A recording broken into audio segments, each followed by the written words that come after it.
Funding for this series was provided by Workforce Solutions Rural Capital Area, and we want to thank them for that.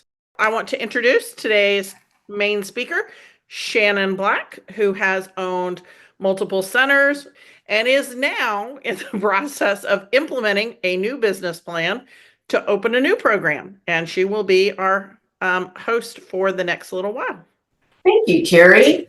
Just to give you a little bit of background about myself before I dive into how to create a business plan. So I volunteer with SCORE. I am a SCORE mentor. I also am a business owner. So I own a Montessori school business. So to explain my background just briefly so that you know what my experience is. So I used to be a middle school and high school math teacher. And I couldn't find a good Montessori preschool for my son back in 2006. So I decided to create it myself. So I found a house, an old house in a part of town that had gone commercial, and I converted it into a 4-classroom school. Then fast forward 16 years, I turned that into an 8-classroom center, Montessori school, and then I had a second location that was 15 classrooms, and then I sold them both almost 3 years ago. But about a year later, I ended up really missing it. But I didn't want to go it alone this next time because I liked having more free time. So I decided to partner with someone who had worked for me for a long time, and we decided to start a new Montessori school business together. She's going to have the daily operations, and I'm going to handle all the background stuff like payroll and budgeting and all that super exciting stuff. So I have done what you've done. If you already are in the childcare business, and I've been where you're at before I even started. So I vividly remember what it was like, and I have some good stories if you were to ever ask me. But I definitely needed a better business plan. I barely had anything, and I paid for it, which I'll kind of give you some details as I go through. So a lot of people wonder, what is a business plan anyway? Like, people bandy that term about. The super easy thing is that it's literally what it sounds like. It's paper, right, that you type on that is usually several pages long. It defines your objectives, your products, your finances, whatever it is that you want to do.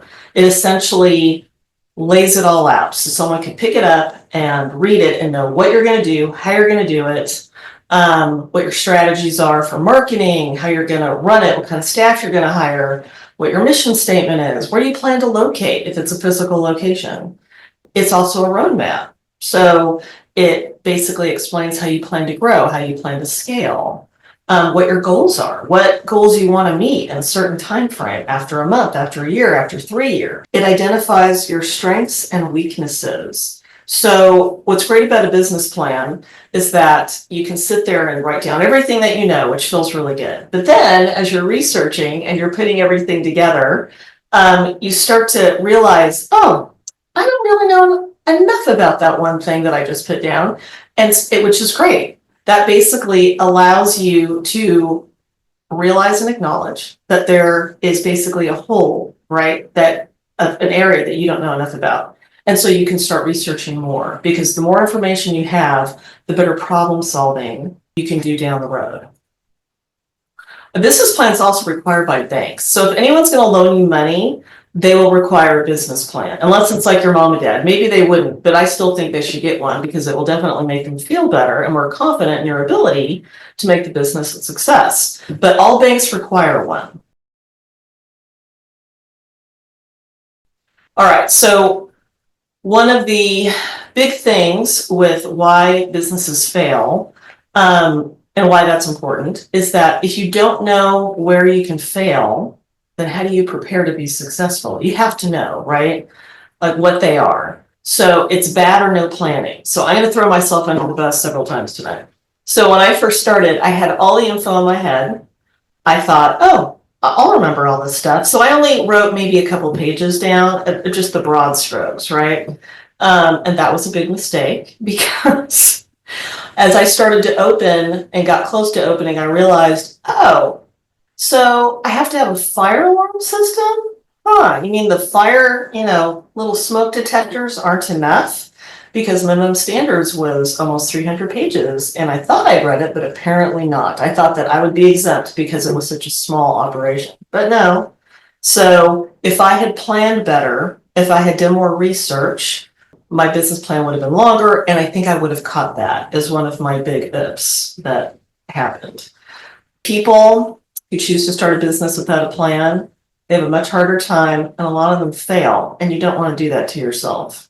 Number two, not enough capital. You don't just need money to start the business, like buying supplies and renting a space and getting insurance and all those things, but you need money to cover your losses, those expenses, right? Because when you first open, you likely won't have enough enrollment to cover all of your bills. And then on top of that, you have to have money to live on. It's a lot. It's like a double whammy. So not only can you not pay yourself right away, it took me 4 months before I was able to take a paycheck when I first started, and those were long months, let me tell you. But I also was not breaking even at first either. So you need to make sure that you have enough. And how do you do that? You have a business plan. You actually figure all that out in your plan. So bad team management. So this is where, let's say you hire someone and then you're not properly managing them, or you hire a director and you basically are relying on them to be a great manager, but you don't know what you don't know. And when I first started, my first couple directors were not great. And I didn't know what to ask. I didn't know what good looked like. I'd been a school teacher. Like I had no idea. I had to basically figure it out. I was there helping, but I didn't have a director's license. And so I relied on a director. Bad team management, because as they say, a bad manager, people don't want to stay, right? Okay, then there's bad marketing. As a SCORE mentor, I get a lot of clients who are in the childcare space. And one of the top things that I talk to my clients about when they first start is making sure that they're marketing like crazy, that they're marketing in ways that don't always cost money. And there are a lot of different things that you can do to market your business before you open, as you open, after you open, and they change, right, depending on what stage it is. Some things cost money, but a lot of things cost very little or none. But if you don't do them, no one's going to know you're there. Marketing is huge, very important. You want to market like crazy before and directly after you open. Until you start to hit those numbers, you need to see to be able to pay yourself. And then, of course, there's bad location. It's almost impossible to overcome a bad location. When I found my school, it was in a house down the street, and no one could see it. No one knew it was there. And this is before Google ads. Like Google ads were just starting. This is 2006. So I had to rely on, flyers. I literally would go into neighborhoods. My husband and I, we would put flyers on people's front porches. So make sure you pick a good location. And there's lots of ways to figure that out as you're researching your business plan, like checking demographic data to make sure there are families near where you want to set up and all sorts of other things. So you can avoid all of those top 5 reasons why businesses fail by having a comprehensive business plan. So what do you need? All sorts of things. What's great about SCORE is that if you go to score.org, we have a template that's already there for you. The bad news about the template is that it's intimidating. It's about 30 pages long, and you may be thinking, it's blank. How can it be that long? But the good news is the reason why it's so long is that there are 9 sections, and each section has a bunch of questions, basically, that you should be asking yourself for that particular section. And some of it pertains to businesses that have nothing to do with what you're going to do, like selling a product or e-commerce. So some of it you can ignore, but it's great. It's like a guide. It basically lets you know that, oh, my company description needs to be in this. This is where I put down, the name of my LLC and things like that. So it basically helps guide you. As you're writing your business plan, it does a lot of things for you. So it helps to actually, it helps you to figure out what your philosophy is going to be. Like I knew that I wanted Montessori, right? And I knew that when I did that, I wanted to offer it where it was just one price all day, that it wasn't like a certain price up to 3 p.m. And then we had like after school care. I don't want to deal with any of that. I'd always hated that as a mom. So I just wanted to do one price. And creating my business plan, it helped me to figure that out because I was writing things down. The other thing about filling out a business plan is it helps you to learn more about licensing, the safety requirements, and also parent expectations. So parents basically have a lot of opinions and they feel things very deeply because they are literally handing you their heart and asking you to take care of that heart all day. And it's really hard to know if you've hit all of the points that parents need and want in your school if you haven't written out all the different things that you're going to be doing that address concerns, right? As you write it, you'll be doing all sorts of things. So analyzing demand, figuring out pricing, researching your competition. That's how you figure out your pricing. Like I used to go on tours all the time. I would make up children I didn't have so I could see their baby room and see their 5-year-old older, kid room. And I highly recommend the secret tours, by the way, because you learn what they're good at and what their weaknesses are. And then you can highlight basically your strengths.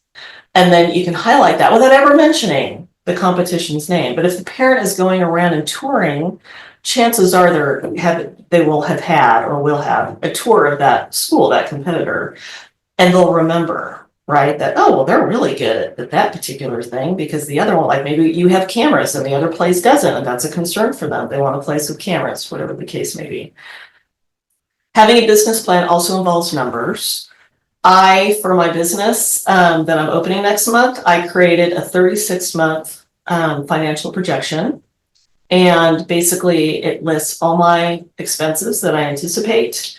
It lists my tuition pricing, how many children I think I'll get from the beginning. Obviously, as you go, you'll adjust, but also based on how many children I have and the ages and what rooms they're in, I also have all of the different teachers working for me and what I'm going to be paying them and how that impacts, right, my financial projections, my spreadsheet.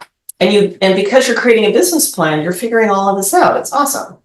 And then last, you'll anticipate staffing, which I just mentioned, and regulation challenges. All the regulations. They're so much fun.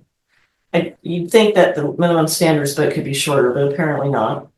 Here's something else to consider. Businesses with a business plan grow 30% faster. Think about it. It makes sense, right? When you have a business plan, you have already anticipated problems. And if that problem starts to come down the road at you, you know how to go around it without really stressing about it. But if you've never considered it, now you're thinking about, what about this or that? And sometimes you don't have time to research. You just have to act in the moment, right? And it keeps you on the right track because you can always go back and look at it if you haven't looked at it in a while. Okay, so this is where your eyes may roll in the back of your head. I'm not going to go over all this because you might fall asleep. I know I would. But there are basically 9 sections to a business plan. These are it. So you've got your description, you've got your market analysis, right? Your industry analysis, what service you're offering, what your marketing plan is going to be. Just know that if you choose to download the SCORE template at score.org, that it's already thought of all these sections. It already has that in the template, and all you have to do is just start typing. It's awesome. A lot of people think that you can't put pictures or charts or whatever in your business plan. Oh, you absolutely can. If you want to do a drawing of or show a picture of a Montessori classroom as an example, to help illustrate what one should look like and what you want yours to look like, that's really powerful. Pictures worth 1,000 words, right? For a banker or a lender who do not know childcare, and I can almost guarantee they won't, having pictures, super helpful. Don't forget on your first page, you'd be surprised how many people forget, to put your business name, to put your contact information, and importantly, if you have a logo, to use it. So I recommend, even if you change it, to put in a logo. So how long should your plan be? I get asked this all the time. So what I recommend is starting just with like a 1-page business plan. And I'm going to show you on a slide here in a second, a 1-page business plan that I created based off the SCORE template. And then once you've done that 1 page, you can then just transfer all those answers into like a SCORE template and then start adding on. So if you look at a business plan and it seems overwhelming, like, okay, how am I going to do this? This is like this super long document, and maybe you're not a good writer on top of it. You have to talk yourself out of that. You have to basically start talking to yourself like, no, this is happening, and you just have to, figure it out. So what I do when my brain starts going there, I just like, nope. I put blinders on, imaginary blinders, and I just focus on what's in front of me. And I work on that. And then the next day, I add a little more and a little more and a little more.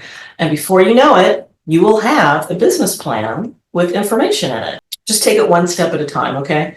You're going to be doing lots of research. You should actually be doing more research than writing, because there's so many things you don't know that every time you find something, copy and paste it, put it in your business plan, copy the link so you know where you got it, and it'll start to come together, I promise. So a well-researched business plan, the kind that a bank wants if you're going to get a big loan, it's like 15 pages, and that's with financial projections. Mine that I created with my financial projections is 19 pages.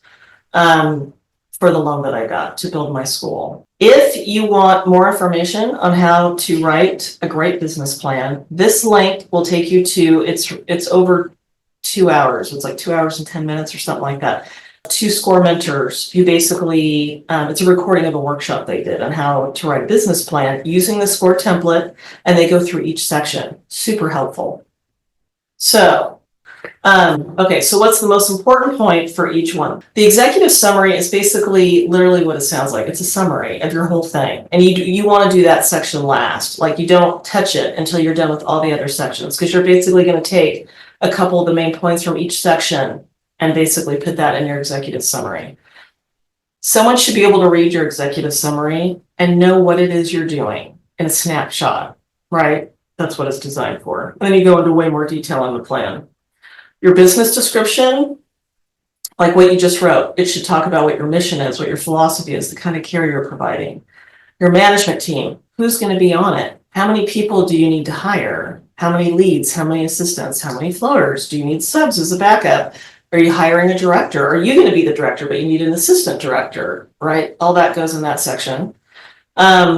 Industry analysis. This is just basically analyzing childcare in your local area in general. Are you going to set up a childcare business in a childcare desert? You will probably have a much easier time filling up your school if it's in an area that's a desert, because what that means is that there is not enough childcare for all the children who live in that area. That means there are people who need it, can't get it, and they're driving out of town to get childcare. Market analysis, that's identifying local demand for childcare. If you go to the county website, they will have demographic data where you can do a search for a certain area and figure out all of those numbers, like what the average age is, if they have children, all that. And then my favorite is you go to your local library. So like they all basically have software you can use for free that looks up demographic data. It's awesome. So you just show up and you go to the librarian, whoever's at the desk, and you say, hi, I need to look up demographic data for a business that I want to start. And someone will take you to a computer and sit you down and show you how to use the software, and then you can use it, and it's free. Service offered is literally what it sounds like. Like, what are you offering? You're caring for children, right? So parents can go to work or do whatever it is they need to do. But what's really important with what you're offering is what sets you apart, because a parent can take their child anywhere. Why do they want to choose you? That's what I call the secret sauce. Once you have that figured out and you make it happen, having a successful business is a lot easier. So really make sure you dial down on that and figure that one out. Marketing plan and sales strategy. Basically, that's your plan for how you're going to attract all these families. So in my business plan that I did for my new preschool, oh my goodness, my marketing plan's like 3 pages long. I have lots of different ideas on what I can do before my school opens, what I can do right before it opens, right after it opens, and then even months after, and it looks different. So for example, we're having a carnival that's free for the community a few weeks before we open. And I've been advertising that on Facebook. I went to all the local elementary schools near my new preschool, and I donated snacks to the teachers. and left flyers for the carnival.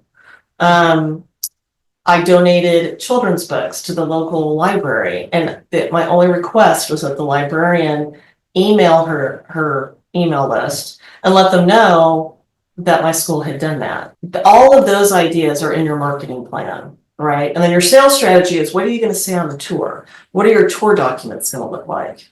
What kind of impression are you making? You want it to be a good one. And you also want to get the sale, like something that Carrie Casey does. She basically created this system where the director walks around with a clipboard and they have $100 bills clipped on the clipboard, and parents will be like, what's that money for anyway? They get curious. And Carrie's director would say, oh, well, if you refer a family to us, you get a $100 bill. And then the financial projections. So I know numbers can be scary, but you have to get comfortable with it to some degree, because that's going to be like basically the blood flow. They also will tell you how much you should charge for tuition, because if you're not charging enough, it's not going to work. And if you're wondering, well, what should you be making a goal for a profit margin? I'm here to tell you 20%. So please make sure that you pay attention to your financial projections and that you really go over them.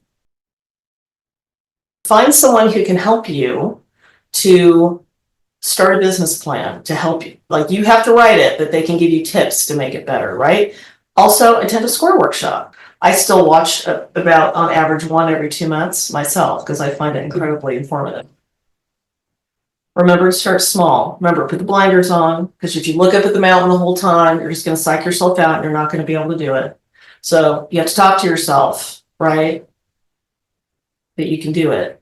All right, talk to your competitors. So what I recommend is that some of them are not going to want to talk to you if they know your competition, right? But a lot of people are happy to have a conversation. And if you need to, like, go on a secret tour. They don't have to know you that you're looking to set up in their area. But I really think it's helpful if you can find people in this industry to speak with, because then you can swap stories, right? And then when you come up with something like a toxic employee, you can talk to them about it if they become a friend or a colleague. Get to know your business banker. If you suddenly need a line of credit or the unthinkable happens, like another pandemic, they are going to be your lifeline.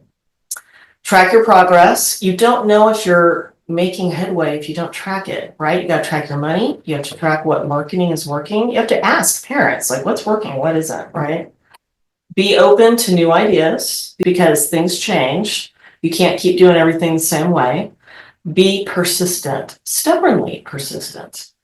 The only reason why I think I ended up being successful is that I refused to give up. I mean, we're talking like, I was at the point where I was within 2 weeks of shutting down my first location, and then I miraculously got 5 more enrollments and I was able to pay myself. It got close, y'all, all right? But I was like a moth to flame. I was not giving up. I was going to take myself out. That's what it, like, all the way, like where I was bankrupt. But I just knew it would work if I was given enough time. And it did. And then, of course, creative problem solving.